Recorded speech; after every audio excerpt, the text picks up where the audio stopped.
आउज़ुबिल्लाहि मिनश्शैतानिर्रजीम बिस्मिल्लाहिर्रहमानिर्रहीम। गर्ल्स, आज का जो हमारा लेक्चर नंबर 9 है, ये ग्राफ ऑफ अलजेब्राइक फंक्शंस से रिलेटेड है। यानी इसमें हम लोग सीखेंगे कि हम अलजेब्राइक फंक्शंस के ग्राफ किस तरह से प्लॉट करते हैं। तो उसके लिए हम मेन जो स्टेप्स फॉलो करेंगे वो मैंने यहाँ पे लिख दिए हैं। फर्स्ट ऑफ ऑल हमने क्या करना है, find the domain and range of given function. जो भी फंक्शन जिसका आपने ग्राफ प्लॉट करना है, आपने सबसे पहले उसकी डोमेन और रेंज फाइंड आउट कर लेनी है। Then prepare table of values for domain so that you will get ordered pair x1 y1 x2 y2 and so on. उसके बाद आपने टेबल ऑफ वैल्यूज़ बना लेना है। टेबल ऑफ वैल्यूज़ बना लेना है और उसके बाद आप लोगों ने क्या करना है, आपके पास टेबल ऑफ वैल्यूज़ से ऑर्डर्ड पेयर्स आ जाएंगे x1 y1 और x2 y2। ठीक है, then plot the ordered pair on graph paper. फिर आपने जो ऑर्डर्ड पेयर हैं उनको ग्राफ पेपर पे प्लॉट कर देना है। Join the plotted points to get required curve. फिर आपने ये करना है कि जो प्लॉटेड पॉइंट्स हैं उनको ज्वाइन करके कर्व जो है वो बना लेनी है। अच्छा गर्ल्स, यहाँ पे मैं अब ग्राफ स्टार्ट करने से पहले आप लोगों को एक बात बताती चलूँ। आप लोगों ने ये बात अच्छे तरीके से याद रखनी है, आप जहन नशीन कर लें कि जो लीनियर फंक्शंस हैं, जो हमने फंक्शन की टाइप्स में पढ़े थे, function of the form f of x is equal to a x plus b, जैसे for example f of x is equal to 2x plus 3, f of x is equal to 3x plus 7। इस type के जो functions हैं linear functions, ये represent करते हैं straight line को। यानी अगर आप इसका ग्राफ बनाएंगे तो रिज़ल्ट में स्ट्रेट लाइन बनेगी। इसके अलावा बाकी जो आपके पास डिफरेंट फंक्शंस हैं, जैसे अंडर रूट की फॉर्म में फंक्शन आ रहे हैं, एक्सपोनेंशियल यानी ई की पावर की फॉर्म में आ रहे हैं, साइन कॉज के फंक्शंस हैं, या आपके पास पोलिनोमियल फंक्शंस हैं, इनका रिज़ल्ट हमेशा कर्व्स बनती हैं। ठीक है, तो अब आप लोगों ने देख लेना है कि अगर तो फंक्शन 2x प्लस 3 इस फॉर्म का फंक्शन है तो रिज़ल्ट में स्ट्रेट लाइन बनेगी, यानी आप उसका ग्राफ प्लॉट करेंगे, अदरवाइज रिज़ल्ट में कर्व बनेगी। अब हम अपना एक क्वेश्चन ले लेते हैं, एक्सरसाइज 1.1 का क्वेश्चन नंबर 4, उसका फर्स्ट पार्ट जो आपने पहले भी किया है, g of x is equal to under root of x plus 1। हमने इसकी डोमेन और रेंज ये पिछले 2 लेक्चर्स में हम फाइंड आउट कर चुके हैं।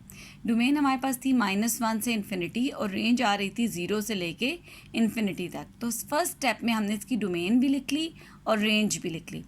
अब हमने क्या करना है, टेबल ऑफ वैल्यूज़ बना लेना है। टेबल ऑफ वैल्यूज़ इस तरह से बनाना है कि आपने डोमेन जैसे इसकी दी हुई है -1 से लेके इन्फिनिटी तक, तो आपने -1 से ऑनवर्ड वैल्यूज़ लेनी है, -1 एंड ऑनवर्ड, -1 0 1 2 3 4 5 5 वैल्यूज़ 6 वैल्यूज़ आप लोग लिख लें, वो ग्राफ प्लॉट करने के लिए इनफ होती हैं इतनी वैल्यूज़। ठीक है, अब आपने जी ऑफ एक्स की वैल्यू निकाल लेनी है। अब मैंने यहाँ 1-2 वैल्यूज़ निकाली भी हैं, जैसे जी ऑफ -1 निकालना है तो आपने जी ऑफ एक्स फंक्शन में एक्स की जगह -1 पुट करना है। ये देखिए -1 + 1 0 के इक्वल आता है, अंडर रूट ऑफ 0 जो है वो इक्वल टू 0 होता है। तो जी ऑफ -1 की वैल्यू आ रही है 0। तो जी ऑफ 0 की वैल्यू अगर निकालनी है तो इसी फंक्शन में x की जगह 0 पुट कर दें, 0 + 1 under root that is equal to 1। तो ये आपके पास इसी तरह से बाकी वैल्यूज़ भी मैंने निकाली हैं। जी ऑफ 1 निकाला है, वो अंडर रूट 2 आ रहा है। अच्छा, अंडर रूट की फॉर्म में जो वैल्यूज़ आ रही हैं, आपने कैलकुलेटर से इनका आंसर पॉइंट की फॉर्म में निकालना है। जैसे अंडर रूट 2 की अप्रॉक्सीमेट वैल्यू है 1.4, आपने पॉइंट के बाद सिंगल डिजिट ही लेना है, क्योंकि जब हमने ग्राफ पे वैल्यूज़ प्लॉट करनी है तो हम पॉइंट के बाद एक ही डिजिट लेते हैं, 2 डिजिट्स नहीं लेते या 3 डिजिट्स नहीं लेते। ठीक है, फिर इसी तरह x की वैल्यू 2 पे वैल्यू आ रही थी अंडर रूट 3 जो कि अप्रॉक्सीमेटली इक्वल होती है 1.7। 3 पे वैल्यू अंडर रूट 4 आई थी दैट इज़ इक्वल टू 2। 4 पे वैल्यू अंडर रूट 5 आ रही थी दैट इज़ इक्वल टू 2.5। इसी तरह आप अंडर रूट 6 को भी कैलकुलेटर से निकाल लें कि वो आपके पास पॉइंट में क्या वैल्यूज़ आती हैं। अब हमारे पास यहाँ से इस ग्राफ के लिए ऑर्डर्ड पेयर्स अगर आप देखें तो बन जाते हैं। ऑर्डर्ड पेयर में हम ये करते हैं कि x की वैल्यू पहले लिखते हैं, जैसे अगर मैंने ऑर्डर्ड पेयर बनाना है तो -1 0। ठीक है, दूसरा ऑर्डर्ड पेयर बन रहा है 0 1, यानी पहले x की वैल्यू आ रही है फिर y की, पहले x की फिर y की। फिर इसी तरह से थर्ड ऑर्डर्ड पेयर हमारे पास आ रहा है 1 1.4, ठीक है, 2 1.7, इसी तरह से 3 2, 4, 2.2, ठीक है, यहाँ तक ही हम ले लेते हैं। हमारे पास 1 2 3 4 5 6 ऑर्डर्ड पेयर्स जो हैं वो हमारे पास आ गए हैं। अब हमने इन ऑर्डर्ड पेयर्स को ग्राफ पेपर पे प्लॉट कर देना है। ग्राफ पेपर पे प्लॉट करने के लिए, अच्छा गर्ल्स, ग्राफ पेपर पे प्लॉट करने के लिए मैंने एक्सिस एक हॉरिजॉन्टल लाइन लगाई है, इसको हम कहते हैं एक्स एक्सिस। एक वर्टिकल लाइन लगाई है, इसको कहते हैं वाई एक्सिस। जिस पॉइंट पे दोनों एक्सिस एक दूसरे को कट कर रही हैं, इस पॉइंट को हम कहते हैं ओरिजिन, ठीक है। अब आपने ये करना है कि आपने 1 बाय 1 ये पॉइंट्स यहाँ पे प्लॉट करने हैं। -1 0, यानी x is equal to -1, y is equal to 0। फिर 0 1, x की वैल्यू 0 है, y की वैल्यू 1 है। फिर 1 1.4, 1 और 1.4 अगर आपने देखें प्लॉट किया है, तो मैं ये ज़रा करीब करके आपको दिखाती हूँ। आप देखें 1.4 का मतलब है ये अगर 1 है तो 1.1, 1.2, 1.3, 1.4, यानी क्योंकि मैंने स्केल इस तरह से सिलेक्ट की हुई है कि हर 5 बॉक्स के बाद मैंने 1 लिया है, फिर उसके बाद 5 बॉक्स गुजर गए हैं, फिर 2 लिया है, फिर 5 बॉक्स गुजर गए हैं, 3 लिया एंड सो ऑन। तो 1 के बाद अगर आपने कैलकुलेट करना है तो हर एक स्मॉल बॉक्स 2 के इक्वल है, 0.2 के, यानी 1 के बाद 1.2 अगर एक बॉक्स हम आगे जाते हैं तो ये हमारे पास बन जाता है 1.2, ठीक है। फिर उससे 2 बॉक्स आगे जाते हैं तो ये बन जाता है 1.4। तो 1 1.4 ये आ गया। फिर आपके पास 2 1.7, तो अब आपने 1.7 अगर लेना है, ये देखिए ये लाइन आपके पास जो है वो 1 के इक्वल है, ठीक है। इसके आगे देखें 1.2, 1.4, 1.5, 1.6 और 1.7 इसके मिड में आ जाएगा करके इस बॉक्स के, ठीक है। इसी तरह से बाकी दोनों पॉइंट्स भी मैंने प्लॉट कर लिए हैं। पॉइंट्स प्लॉट करने के बाद आपने फ्री हैंड के साथ इसको ज्वाइन कर देना है। आप देख लें कि ये फंक्शन है √(x+1), ये लीनियर फंक्शन नहीं है। क्योंकि ये लीनियर फंक्शन नहीं है तो इसका ग्राफ कर्व बनेगी, तो ये हमने यहाँ पे कर्व जो है वो प्लॉट कर लिया, ठीक है। अब हम देखते हैं एक और क्वेश्चन, ठीक है। अब आप वो देख सकते हैं जिस तरह से आप देखें g(x) is equal to √(x²- 4), ठीक है। इसमें आप लोग देखें इसकी भी डोमेन हमने फाइंड आउट की थी, वो बन रही थी -∞ से -2 यूनियन 2 से इन्फिनिटी तक, ठीक है। और इसकी रेंज हमारे पास थी 0 से इन्फिनिटी तक, ठीक है। अब आपने ये करना है कि -∞ से -2 इसके दरमियान आपने पॉइंट्स लेने हैं। तो -∞ से -2 अगर हम यहाँ पे रियल लाइन ड्रॉ करें, ठीक है, यहाँ -∞ होती है, यहाँ इन्फिनिटी होती है, दरमियान में 0 होता है, -1, -2, -3 and so on up to -∞, 1 2 3 4 and so on up to infinity. अब आप देखें कि आपके पास 0 से अगर आप आगे जाते हैं, -∞ से -2 तक कैसी वैल्यूज़ हैं, हम लिख सकते हैं -4, -3, -2। उसके बाद दरमियान वाली वैल्यूज़ इसके डोमेन में नहीं थी, फिर 2 से स्टार्ट हो रही हैं, 2 3 4। 3 वैल्यूज़ मैंने इस इंटरवल से ले ली और 3 वैल्यूज़ जो हैं वो मैंने इस इंटरवल में से ले ली हैं, ठीक है। अब हम उस पर हमने g(x) की वैल्यूज़ निकाली, इस फार्मूले में पुट करते गए और कैलकुलेटर से वैल्यूज़ हम निकालते गए, वो मैंने यहाँ पे लिख दी हैं। अब हमने ये वैल्यूज़ ग्राफ पेपर पे प्लॉट करनी हैं। तो अब आप देख सकते हैं, ये देखें गर्ल्स, अब आप चाहे तो इनको ऑर्डर्ड पेयर की फॉर्म में लिख लें। और वैसे ये है कि आप लोगों को आइडिया हो चुका है कि ऑर्डर्ड पेयर किस तरह से बनते हैं, जैसे -4 3.5, -3 पे वैल्यू 2.2 है, -2 पे वैल्यू 0 है। तो अब ये देखें मैंने फिर स्केल इसी तरह सेलेक्ट किया है कि हर 5 बॉक्स के बाद मैंने, जैसे 5 बॉक्स के बाद 1, फिर 2, फिर 3, फिर 4, और ये हमारे पास है असल में x एक्सिस, ठीक है। इसी तरह से ये हमारे पास है y एक्सिस, ठीक है गर्ल्स। अब हमने पॉइंट्स 1 बाय 1 जो है वो प्लॉट किए हैं। आप देखें -4 3.5, यानी x इज इक्वल टू -4 पे वैल्यू आपने लेनी है 3.5। फिर अब मैं आपको थोड़ा करीब करके दिखाती हूँ। देखें ये आपके पास जो लाइन बन रही है ये 3 बन रही है, यहाँ पे 3.2 हो जाएगा, फिर 3.4, ठीक है। और 3.5 थोड़ा सा इससे भी अगर हम ऊपर जाएं तो ये आपके पास, सॉरी ये गलत लग गया निशान, ये आपके पास बन रहा है 3.4, ठीक है। इसी तरह से -3 2.2, तो मैंने 2 से आगे एक बॉक्स आगे चली गई हूँ 2.2, फिर -2 पे वैल्यू 0, इसी तरह से 2 पे वैल्यू 0, ठीक है, 3 पे वैल्यू 2.2 और 4 पे वैल्यू 3.4, ठीक है। तो ये 3.4 मैंने वैल्यू ले ली है, ठीक है गर्ल्स। अब ये दो अलग अलग पार्ट्स बनेंगे, मींस अब हम इनको आपस में कहीं से ज्वाइन नहीं कर सकते। एक पार्ट ये आपके पास पार्ट बन रहा है, एक पार्ट आपके पास जो है वो ये बन रहा है, ठीक है। तो ये अलग अलग से आपके पास दो पार्ट्स बनेंगे ग्राफ के, ठीक है गर्ल्स। अब हम देख लेते हैं क्वेश्चन, एक और क्वेश्चन ग्राफ के हवाले से देख लेते हैं। ये डिफरेंट था पहले वाले पार्ट से क्योंकि इसमें दो पार्ट्स बन रहे हैं ग्राफ के। अच्छा गर्ल्स, अब हम आते हैं अपने क्वेश्चन नंबर 4 का, जो आप लोगों ने पार्ट किया था, क्वेश्चन नंबर 4 का 5th पार्ट, ठीक है, जिसमें था g of x is equal to 6x plus 7 when x is less than और equal to -2, 4 - 3x when x is greater than -2।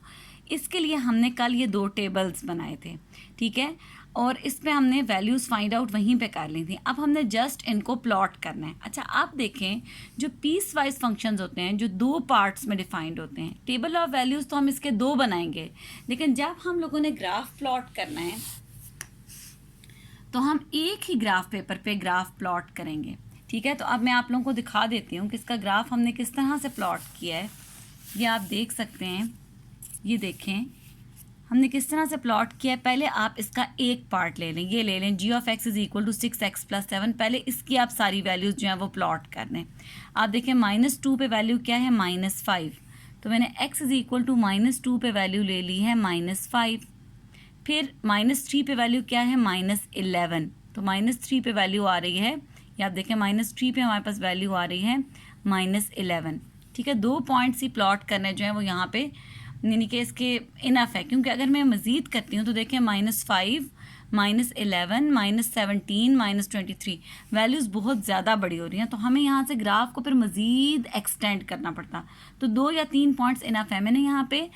अच्छा, एक और बात आप लोगों को यहाँ पे बता दूँ कि यहाँ पे हमारे पास देखें g ऑफ x की वैल्यूज़ बहुत बड़ी आ रही हैं, अचानक बड़ी होती आ रही है, यानी -5 है, फिर -11 है, यानी नेगेटिव साइड पे वैल्यूज़ तेज़ी से बढ़ रही हैं, ठीक है। तो हमने ये किया है कि स्केल इस तरह से सेलेक्ट कर दिया है कि हर 2 बॉक्सेस को 1 कह दिया है, फिर हर अगला 2 बॉक्स के बाद 2, अगले के बाद 3, 4, 5, 6, 7, 8, 9, 10। अब भी ये ग्राफ बहुत ज़्यादा स्मॉल नहीं बन रहा, ये ठीक मतलब साइज़ का ग्राफ बन रहा है। जब आप ग्राफ पेपर पे आप इसी स्केल के साथ प्लॉट करके देखें आपको आइडिया हो जाएगा। इसी तरह यहाँ पे -1, -2, -3, -4, -5 एंड सो ऑन। तो यहाँ पे मैंने ये दो वैल्यूज़ ही प्लॉट की। अगर मैं 4 को प्लॉट करती हूँ फिर मुझे मज़ीद नीचे से इस ग्राफ को एक्सटेंड करना पड़ेगा। बहरहाल, अच्छा, दूसरी बात क्या है कि 6x प्लस 7 ये वही फॉर्म है कि ये लीनियर फंक्शन है, और लीनियर फंक्शन का ग्राफ हमेशा स्ट्रेट लाइन होती है, तो आपने फुट रख के लाइन लगा लेनी है, ठीक है। अब दूसरा इसका पार्ट देखें, 4 - 3x। 4 - 3x में आपने -1.99 पे वैल्यू निकाली थी, ठीक है, तो -1.99 इस पे आपके पास वैल्यू आती है, यानी -2 से पीछे, ये मैंने इसे इसीलिए मिड में करके शो किया। 9.97 यानी जहाँ पे 9 आ रहा है इसका बिल्कुल 10 के करीब 9.97, एग्जैक्टली ये 10 नहीं है, 10 के करीब है। फिर -1 पे वैल्यू 7 आ रही है, ठीक है, ये देख सकते हैं आप। 0 पे वैल्यू प्लॉट किया, 0 पे वैल्यू 4 आ रही है, 1 पे 1 आ रही है, 2 पे -2 आ रही है, और 3 पे -5 आ रही है, ठीक है। ये देखिए 3 पे -5 आ रही है। अब आपने फुट रख के लाइन लगा ली। अब ये भी ग्राफ जो पीस वाइज फंक्शन है, जितने उसके पीस होंगे उतने पार्ट्स आपके ग्राफ के बनेंगे, क्योंकि इसमें दो पार्ट्स, दो हिस्सों में ये डिफाइंड था, तो इस ग्राफ के दो पार्ट्स बने हैं। अब आपने ये नहीं करना कि इनको आपस में ज्वाइन कर दें, बल्कि यही इसके पार्ट्स बने हैं, ठीक है। और एक और बात यहाँ पे मैं अभी करेक्शन भी कर देती हूँ कि -2 पे वैल्यू हमने निकाली थी -5, तो हमने इस ग्राफ को -2 से पीछे वाली वैल्यू पे बिल्कुल भी नहीं लेके जाना, बस 2 से वैल्यू स्टार्ट होगी, यानी यूँ, ठीक है। ये पीछे वाला हिस्सा हमने जो है वो ग्राफ में शो नहीं करना, क्योंकि -1.99 पे वैल्यू ये आ गई है। क्लियर है आप लोगों को। अब इसके दो पार्ट्स बन रहे हैं। अब हम देख लेते हैं एक और टाइप का जो आपने सबसे लास्ट में किए थे, रैशनल फंक्शंस। अब हम रैशनल फंक्शन देख लेते हैं और उसका ग्राफ। अच्छा, रैशनल फंक्शन के लिए भी हमने उसकी डोमेन फाइंड आउट की थी, उसकी जो है वो रेंज फाइंड आउट की थी, ठीक है। तो मैंने उसी वक्त यहाँ पे इसके टेबल ऑफ वैल्यूज़ भी बना दिया था, ठीक है, कि ये अगर फंक्शन है, इसकी डोमेन आपके पास आती है सेट ऑफ रियल नंबर्स में से -1 और रेंज आ रही थी R-1। अच्छा, डोमेन में से अगर अब हमने वैल्यूज़ लेनी है तो अब आप देखिए कि आपने किस तरह की वैल्यूज़ लेनी है टेबल ऑफ वैल्यूज़ बनाने के लिए। 3, 4 and so on, -1, -2, -3, -4 and so on. अब आप देखें डोमेन में -1 को शामिल नहीं करना, यानी ये वाला नंबर हमने शामिल नहीं करना। अगर हमने -1 को शामिल नहीं करना तो -1 से जो बिल्कुल पीछे नंबर है, यानी अगर हम इसकी लेफ़्ट साइड पे जाएं तो ये आपके पास बनता है -1.1, ये वाला नंबर। तो मैंने ये ग्राफ में -1.1 शामिल किया है और -1 से बिल्कुल अगर हम इस साइड पे आएँ तो ये नंबर बनता है -0.9, ये नंबर शामिल किया है। यानी अब ग्राफ में कुछ नेगेटिव नंबर्स हैं, -4, -3, -2, -1.1, -0.9, 0, 1, 2, ठीक है।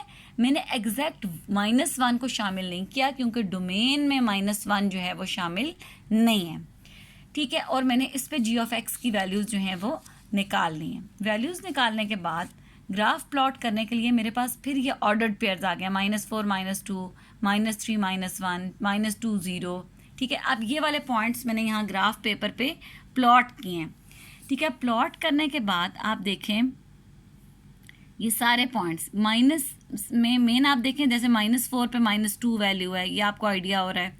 -3 पे -1 वैल्यू है, ठीक है। -2 पे वैल्यू 0 है, -1.1 पे वैल्यू 0.9 है। तो ये देखें -1.1 यानी बिल्कुल ये इधर का ये वाला पॉइंट बनता है, इस पे वैल्यू 0.9 है, ठीक है। उसके बाद -1 पे कोई वैल्यू नहीं है, वो जगह खाली है। उसके आगे स्टार्ट होता है -0.9 पे वैल्यू 1.1 है, तो -0.9 जो यहाँ बिल्कुल आता है इस पे वैल्यू 1.1 है, फिर 0 पे वैल्यू 2 है, फिर 1 पे वैल्यू 3 है और फिर 2 पे वैल्यू 4 है। ये मैंने ड्रॉ कर दी। अब ये भी आपके पास स्ट्रेट लाइन ही बन रही है, ठीक है।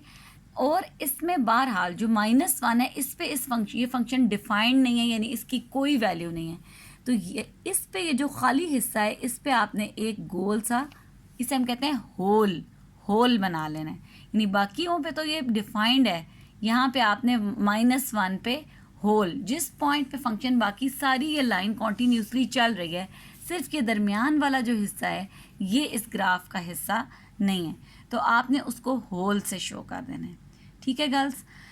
अब मेरा ख्याल है कि आप लोग जो बाकी पार्ट्स इसके रह गए हैं वो इससे बिल्कुल सिमिलर हैं, यानी एक और क्वेश्चन है जो रैशनल फंक्शन ही है, एक और क्वेश्चन है जो पीस वाइज फंक्शन है, ठीक है। तो अब आपने 4 के जो बाकी पार्ट्स हैं, एक तो वो आपने उनके ग्राफ्स जो हैं वो प्लॉट कर लेने, ठीक है। काफ़ी सारे तो मैंने आपको खुद ही बता दिए हैं, आप थोड़े बहुत आप ये देख सकते हो कि आपके पास यहाँ पे ये पार्ट मैंने करवाया, तो ये रैशनल फंक्शन का एक और है, ठीक है। ये आपका 5th पार्ट मैंने करवा दिया, 6th बिल्कुल सिमिलर है, आपने खुद करना है। इसी तरह यहाँ से तकरीबन ये बहुत ही आसान है, इसलिए मैंने ये खुद नहीं ट्राई करवाया। ये सिंपल ग्राफ इसका बनेगा, स्ट्रेट लाइन बनेगी, और मॉड वाले का भी ग्राफ जो है वो सिंपल बनेगा। आप लोग बना के देखें, अगर कोई प्रॉब्लम है तो फिर मुझसे डिस्कस कर लें, ठीक है। अच्छा गर्ल्स, अब ग्राफ के टॉपिक में एक लास्ट हमारे पास जो है वो चीज़ रह जाती है, और वो हमारे पास है, एक तो आप अपना होमवर्क नोट कर पहले कर लें। होमवर्क में आपने क्या करना है, एग्जाम्पल 2, 3, 4, 5 और 7, ये सारी 5 एग्जाम्पल्स जो हैं, ये 3 एग्जाम्पल्स ये डोमेन, इसमें डोमेन और रेंज निकाली हुई है, और 5 और 7 ये ग्राफ से रिलेटेड है। तो ये आपकी हैं ग्राफ की, ठीक है, जो हमने अभी पढ़ा है बिल्कुल इसी तरह की है, और ये हैं डोमेन और रेंज की। ये आपने जो है ना इनकी प्रैक्टिस कर लेनी है, ठीक है, क्योंकि ये सॉल्व्ड है, आपने सिर्फ और सिर्फ इनको एक दफ़ा अच्छी तरह इनकी प्रैक्टिस करनी है। आप एक चीज़ आप देख लें कि किसी भी फंक्शन का आपने देखा है, हमने ग्राफ प्लॉट किया है, किसी के ग्राफ में स्ट्रेट लाइन बन रही है, किसी की ग्राफ के रिज़ल्ट में कर्व बन रही है, कर्व भी डिफरेंट शेप्स की बन रही होती हैं। तो अब हम ग्राफ के ज़रिए जो है वो ये जज कर सकते हैं, जैसे आपको कोई भी कर्व दी हुई है, आपको ये भी हमने स्टार्ट में पढ़ा था कि हर रिलेशन फंक्शन नहीं होती है, बाज़ रिलेशन फंक्शंस होती हैं और बाज़ रिलेशंस फंक्शंस नहीं होते हैं। फंक्शंस की कुछ स्पेसिफिक प्रॉपर्टीज़ होती हैं। बिल्कुल इसी तरह कोई कर्व फंक्शन को रिप्रेजेंट करती है और बाज़ कर्व्स जो है वो फंक्शन को रिप्रेजेंट नहीं करती। तो हम ग्राफ के ज़रिए जज कर सकते हैं कि जो भी हमें जो है वो रिलेशन दी हुई है वो फंक्शन है या नहीं। अब किस तरह से हम जज कर सकते हैं, इसके लिए हम यूज़ करते हैं vertical line test. Vertical line test क्या है? If a vertical line intersects a graph in more than one point, it is not the graph of a function। यानी आपको किसी भी फंक्शन का ग्राफ दिया हुआ है, अगर आप उस पर एक वर्टिकल लाइन यानी यूं करके अगर आप एक लाइन ड्रॉ करते हैं और वो लाइन ग्राफ को एक से ज़्यादा पॉइंट्स पे अगर वो कट कर रही है, तो इसका मतलब है कि वो ये ग्राफ जो है वो फंक्शन का ग्राफ नहीं है, बल्कि ये वैसे एक कर्व है या कोई एक रिलेशन है। ठीक है, अब मैं एग्जांपल आप लोगों को बताती हूँ। यहाँ पे मैंने मुख्तलिफ ग्राफ्स प्लॉट किए हैं। ठीक है, अभी हमने टेबल ऑफ वैल्यूज उनसे इस वक्त हमारा कंसर्न नहीं है, हम सिर्फ उसकी शेप्स देख रहे हैं। जैसे ये एक ग्राफ है, ये इस तरह की शेप बन रही है, कर्व आ रही है रिजल्ट में। मैंने ये जो डॉटेड लाइन शो किया पिंक कलर की, ये असल में मैंने वर्टिकल लाइन ड्रॉ की है। ये तो एक्स एक्सिस है, ये वाई एक्सिस है। कोई भी मैं देखें वर्टिकल लाइन अगर ड्रॉ करूँ, ये इस ग्राफ को एक ही पॉइंट पे टच करेगी। इस साइड पे भी ड्रॉ करके देख सकती हूँ, एक ही पॉइंट पे टच करेगी। इसका मतलब है कि ये फंक्शन का ग्राफ है। ठीक है, इसको आप देखें, ये एक स्ट्रेट लाइन है, इसको भी मैं अगर इस पर एक वर्टिकल लाइन ड्रॉ करूँ तो ये इसको एक ही पॉइंट पे टच करती है। इसका मतलब है ये भी एक फंक्शन का ग्राफ है। अच्छा, ये देखें, ये एक सर्कल है। आप कोई भी सर्कल आप पास बनाओ, अगर मैं वर्टिकल लाइन ड्रॉ करती हूँ तो ये इस ग्राफ को मोर देन वन पॉइंट पे कट कर रही है, 2 पॉइंट पे ये वर्टिकल लाइन इसको कट कर रही है। इसका मतलब है कि this is not a function. ठीक है, और बिल्कुल इसी तरह से ये मैंने पैराबोला का ग्राफ बनाया है। पैराबोला के लिए अगर मैं एक स्ट्रेट लाइन ड्रॉ करूँ, कोई भी एक वर्टिकल लाइन ड्रॉ करूँ, तो ये पैराबोला को 2 पॉइंट्स पे कट कर रही है। ठीक है, इसका मतलब है कि ये भी फंक्शन का ग्राफ नहीं है। तो ये आपके पास एक सिंपल सा तरीका है। आपको बाजू का MCQs में ऐसा रहता है, एक ग्राफ बना के उन्होंने दे दिया, आपसे कहते हैं बताएं tell whether this is a function और नॉट। ठीक है, अब आपने वर्टिकल लाइन ड्रॉ करके देखनी है कि क्या हम कहीं पे भी, हम यहाँ पे भी वर्टिकल लाइन ड्रॉ कर सकते हैं, एक ही पॉइंट पे कट करेगी। यहाँ पे मैं ड्रॉ करूँ, एक ही पॉइंट पे कट करेगी, कहीं पे भी ड्रॉ कर लें। जबकि जैसे ये सर्कल का ग्राफ है, मैं मुख्तलिफ वर्टिकल लाइंस ड्रॉ करके देखूँ, हर दफ़ा वर्टिकल लाइन इसको 2 पॉइंट्स पे ही कट करेगी।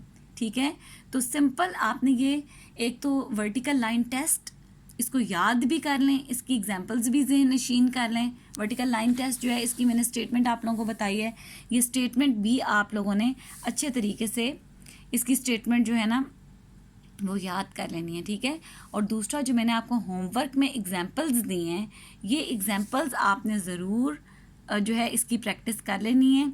ठीक है, ये छोटी छोटी सी हैं, शॉर्ट क्वेश्चंस में भी आ सकती हैं। और यहाँ पे गर्ल्स आज हमारा अल्हम्दुलिल्लाह 1.1 हमारी कंप्लीट हो गई है। अब मेरा ख्याल है कि आपको साइड बाय साइड अपने सारे नोट्स घर में बना चुके होना चाहिए इस लेक्चर तक। ठीक है, तो आप अपने ग्राफ्स कंप्लीट करें और 1.1 कंप्लीट करें। इंशाल्लाह ताला कल का जो हमारा लेक्चर होगा उसमें हमने नेक्स्ट टॉपिक स्टार्ट करना है और वो हम नेक्स्ट एक्सरसाइज हम लोगों ने स्टार्ट करनी है। तो कल तक के लिए अल्लाह हाफिज़।